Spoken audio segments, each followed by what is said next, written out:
Welcome to GK land. दोस्तों, हमारा आज का टॉपिक है एनसीएससी यूनिट 10 से हमने लिया है topic national commission for scheduled caste का राष्ट्रीय अनुसूचित जाति आयोग।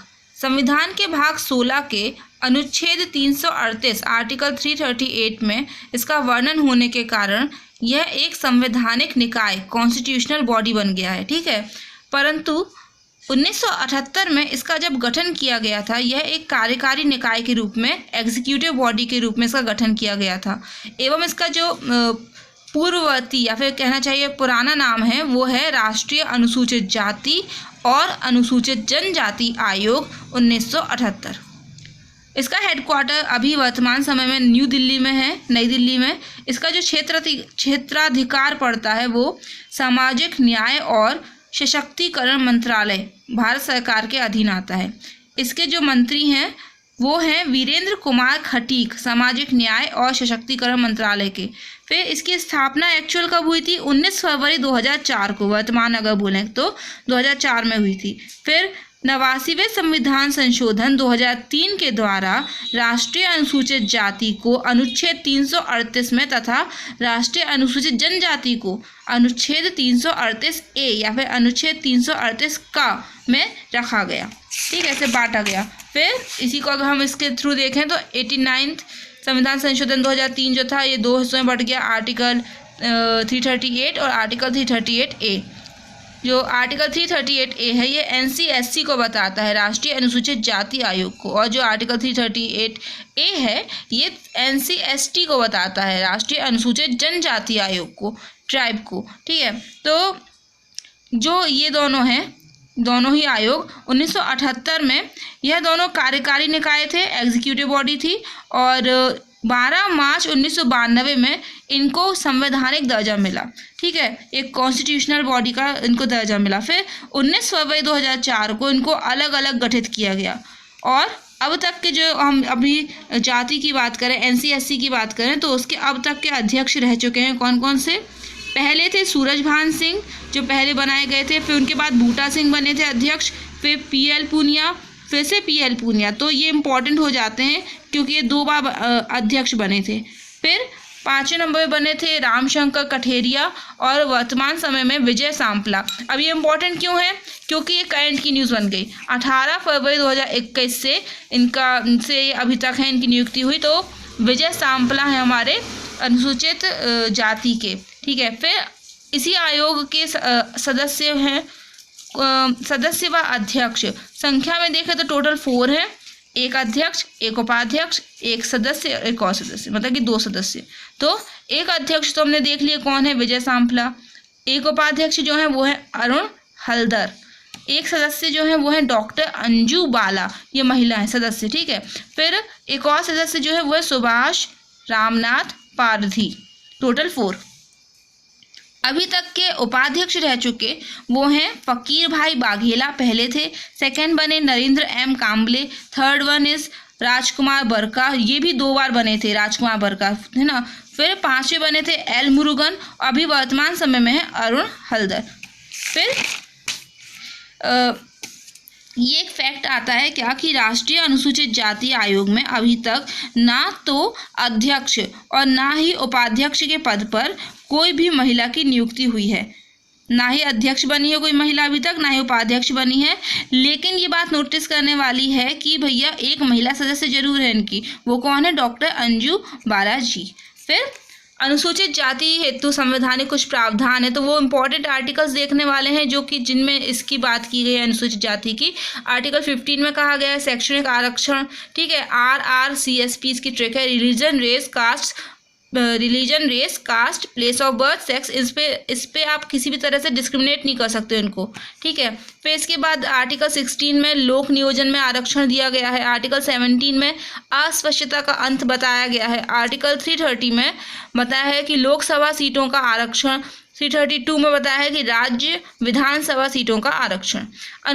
अनुसूचित जाति हेतु साम विधेयक वो संवैधानिक था। ठीक है, ये साम विधेयक है अधिनियम। तो मतलब कि जो अधिनियम आए वो थे अनुसूचित जाति व जनजाति अत्याचार निवारण अधिनियम। ये पूरा हमने पहले पढ़ा है जो कि अब हमारे सिलेबस से हट चुका है, बट आता है। ऐसे नाम आ सकता है, ईयर आ सकता है। तो 1989 नागरिक अधिकार संरक्षण अधिनियम 1995। फिर आया था पीसा, इसका नाम है Panchayat extension to scheduled areas act, 1996 में आया था। पंचायत अनुसूचित क्षेत्रों तक विस्तार अधिनियम 1996। फिर हमारा आया था परंपरागत वन निवास अधिनियम 2006। आयोग का गठन, संरचना और इसकी नियुक्ति देखें तो अनुच्छेद 338 के उपखंड 1 में अनुसूचित जाति हेतु राष्ट्रीय अनुसूचित जाति आयोग का प्रावधान किया गया है, मतलब कि एक आयोग होगा। फिर 338(2) में बोला गया है कि इसकी संरचना और सेवा शर्त है। तो इसकी संरचना में अभी हमने देखा कुल 4 मेंबर हैं वर्तमान समय में, एक अध्यक्ष है और एक उपाध्यक्ष और 2 अन्य सदस्य हैं। सेवा शर्तें राष्ट्रपति डिसाइड करते हैं। नियुक्तियां 338(3) में दी है जो कि राष्ट्रपति के द्वारा होगी। आयोग के कार्य अगर देखें तो आर्टिकल 338 के उपखंड 5 में दिया गया है आयोग के कार्य, जिसके अनुसार आयोग किसी जाति को अनुसूचित जाति में डालने के लिए सिफारिश कर सकता है। अनुसूचित जातियों के हितों का उल्लंघन करने वाले किसी मामले की जांच पड़ताल और सुनवाई कर सकता है। अनुसूचित जाति के संरक्षण में उठाए गए प्रत्येक कदम एवं किए जा रहे कार्यों के बारे में राष्ट्रपति जी को प्रति वर्ष रिपोर्ट प्रस्तुत करता है। ठीक है। फिर आता है कि अनुसूचित जातियों के संवैधानिक संरक्षण से सभी मामलों का निरीक्षण, अधीक्षण, क्रियान्वयन और समीक्षा करना। And the last one is, यदि राष्ट्रपति आदेश दें तो अनुसूचित जातियों के सामाजिक और आर्थिक, ये लाइन इंपॉर्टेंट है, कौन कौन से विकास, तो सोशल और इकोनॉमिकल डेवलपमेंट, हितों के संरक्षण एवं संवैधानिक संरक्षण से संबंधित कार्यों को सौंपा जाता है आयोग को। फिर आयोग की पावर क्या है, तो उसकी शक्तियां आर्टिकल 338(8), ठीक है, 338(8) में आयोग की पावर दी गई है। किसी भी मामले की जांच करते समय आयोग के पास कौन सी शक्तियां आ जाती हैं, ऐसा आ सकता है तो सिविल न्यायालय, दीवानी न्यायालय की शक्तियां आ जाती हैं। फर्स्ट, भारत के किसी भी भाग से किसी व्यक्ति को समन करना और कराना तथा शपथ पर उसका परीक्षण करना।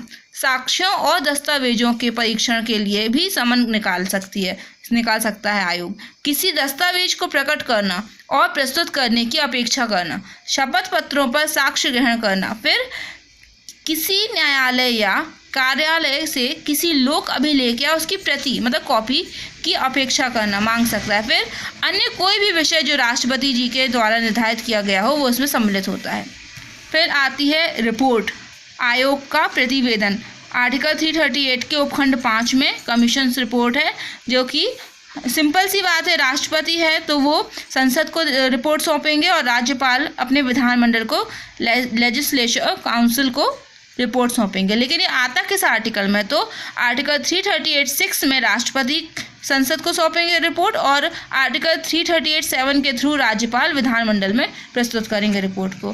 फिर आता है अनुच्छेद 338(9), संघ व प्रत्येक राज्य सरकार अनुसूचित जाति को प्रभावित करने वाले नियम कानून बनाने से पहले आयोग से परामर्श करेगा।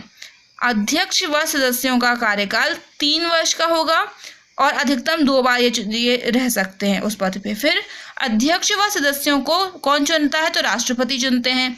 आयोग का अध्यक्ष का दर्जा किसके बराबर होता है, तो केंद्रीय कैबिनेट मंत्री के समकक्ष होता है।